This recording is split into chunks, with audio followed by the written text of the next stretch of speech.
തെരഞ്ഞെടുപ്പ് രംഗം സജീവമായതോടെ കോട്ടയത്തെ തെരഞ്ഞെടുപ്പ് രംഗത്ത് മുഖാമുഖം കണ്ട തോമസ് ചാഴിക്കാടനും ഫ്രാൻസിസ് ജോർജും കോട്ടയം പ്രസ് ക്ലബ്ബിൽ നടന്ന ചടങ്ങിലായിരുന്നു ഈ ഒത്തുചേരൽ.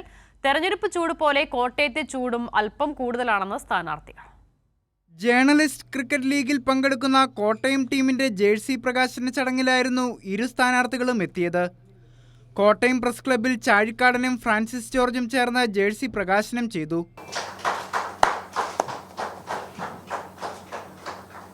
ഒരുമിച്ച് കണ്ടപ്പോൾ ഇരുവരും തമ്മിൽ സൗഹൃദ സംഭാഷണം.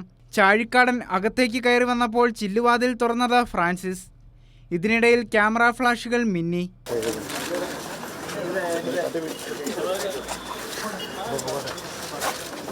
തെരഞ്ഞെടുപ്പ് ചൂടിനേക്കാൾ സ്ഥാനാർത്ഥികളെ വരയ്ക്കുന്ന ചൂടാണ് പുറത്ത് അനുഭവപ്പെടുന്നത്. കുറച്ച് കഴിയുമ്പോൾ ചൂട് കൂടും. ഇലക്ഷൻ ചൂടാകുമ്പോൾ ചൂട് സ്വാഭാവികമായിട്ടും വർദ്ധിക്കും.